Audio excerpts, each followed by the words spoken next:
La principal característica del neutrófilo es que puede salir de los vasos sanguíneos e ingresar a los tejidos en cualquier parte del organismo del animal. Este es un proceso muy complejo en el que van a participar muchas moléculas. Algunas se pueden regular con medicamentos y es importante por eso conocer este proceso. Cuando estos procesos son defectuosos, cuando alguno de estos pasos falla, el animal va a sufrir consecuencias. ¿Cuáles van a ser estas consecuencias? Pues, por ejemplo, el aumento en el número de infecciones que va a sufrir el animal, principalmente enfermedades bacterianas.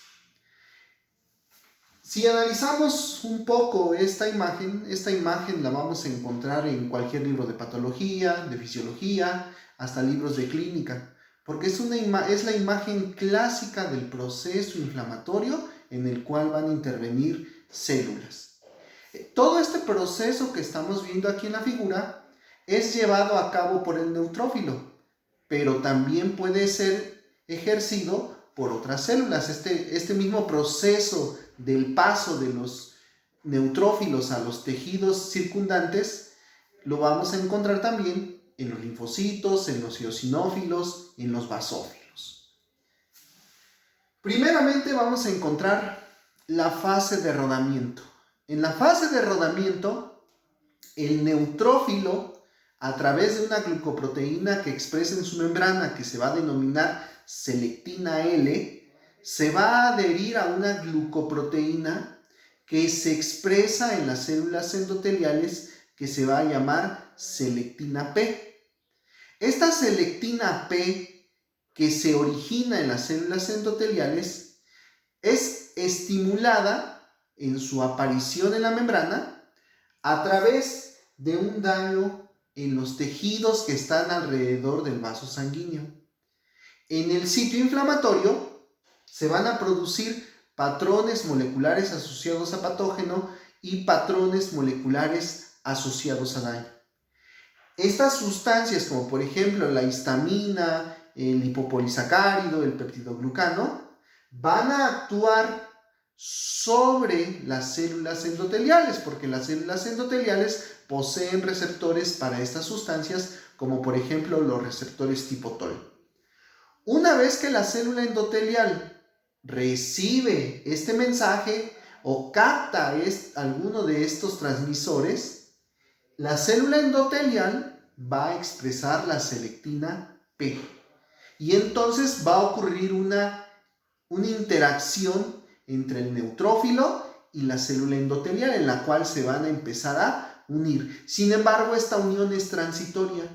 Rápidamente se despega el neutrófilo y continúa con su viaje por las células endoteliales. Va rodando, se va pegando en las células endoteliales. Estas glicoproteínas son proteínas pegajosas, las podemos a lo mejor comparar con un lugar donde se derramó una Coca-Cola.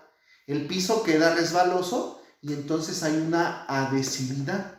Las selectinas son entonces glucoproteínas que generan adhesividad. Estas van a ser, dijimos, las selectinas en un proceso inicial de rodamiento. Una vez que esto ocurre, el neutrófilo se agarra más fuerte de las células endoteliales. Cuando se da este proceso de rodamiento, a continuación aparecen en la membrana celular unas proteínas que vamos a denominar integrinas. La más importante es LFA1 o antígeno asociado a la función leucocitaria tipo 1. Esta molécula se adhiere a otra molécula en la membrana celular de la célula endotelial, que va a ser la molécula ICAM1 o molécula de adhesión intercelular tipo 1, también llamada CD54. Entonces, cuando se unen estas integrinas LFA1 con ICAM1, se genera una unión más fuerte entre la célula endotelial y el neutrófilo. Y entonces a este fenómeno le llamamos adhesión. Si observamos, el neutrófilo se aplasta contra las células endoteliales. Recordar que el flujo sanguíneo, la corriente, la presión hidrostática, arrastraría al neutrófilo. Por eso el neutrófilo se tiene que adherir a la célula endotelial.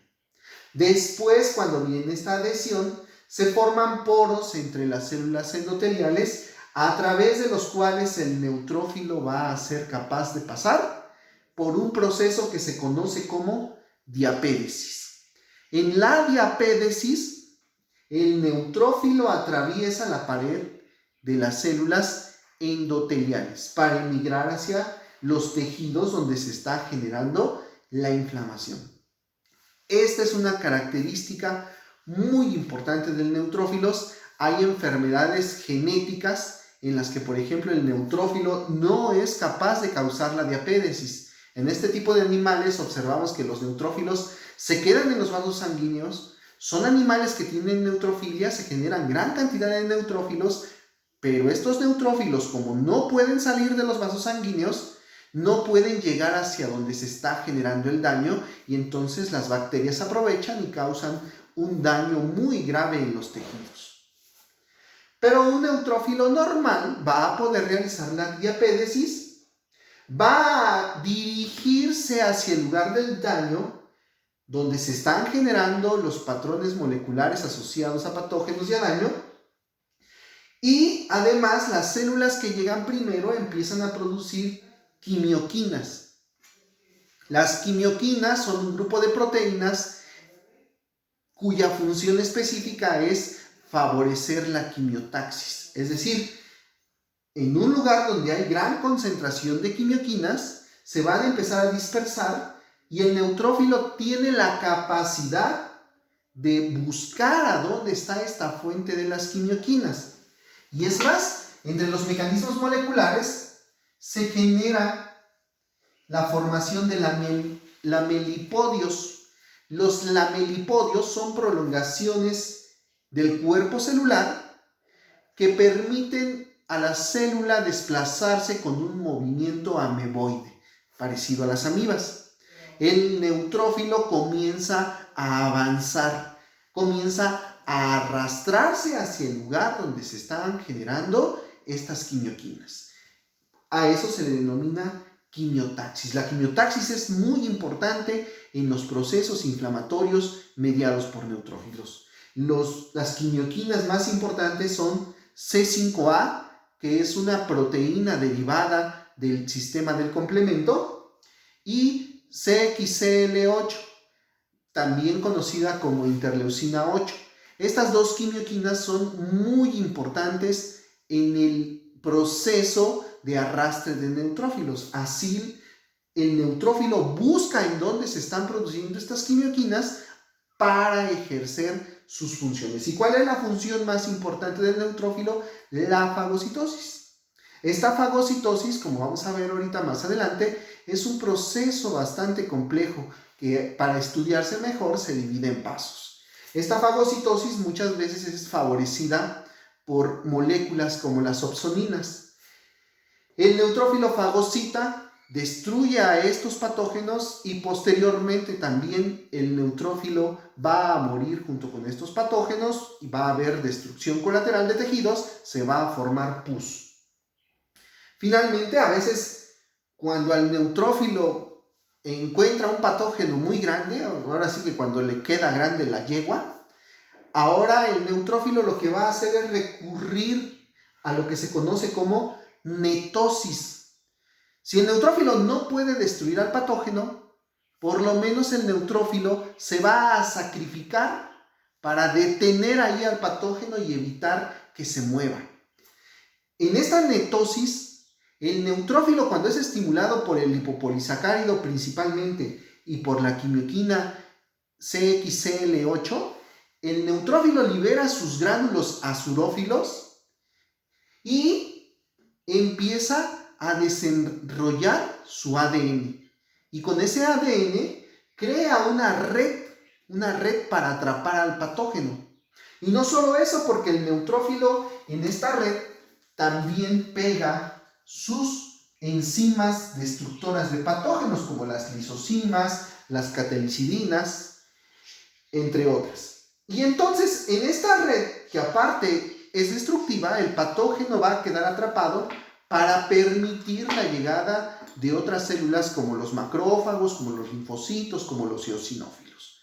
Por eso es muy importante la pronta llegada de los neutrófilos. Por eso hablábamos de que los neutrófilos constituyen la primera línea de defensa siempre. Son los más rápidos, llegan más rápido a donde se está presentando el daño y son casi siempre los primeros en actuar. Entonces, esto es muy importante entenderlo. Hay medicamentos que son capaces de bloquear estas sustancias que evitan a veces la llegada de neutrófilos. Hay patologías, por ejemplo, la artritis reumatoide, donde es muy importante controlar a los neutrófilos y en ocasiones se tiene que controlar la producción de algunas sustancias que favorecen este proceso. Nos faltó hablar del factor de necrosis tumoral alfa, pero el factor de necrosis tumoral alfa también favorece todo este proceso en gran manera.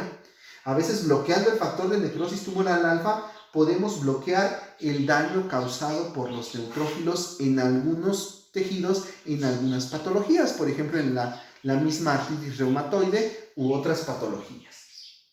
Entonces, es algo básico, es algo sencillo, pero tenemos que comprenderlo para poder entender algunos procesos patológicos con los que nos tenemos que enfrentar en la clínica veterinaria.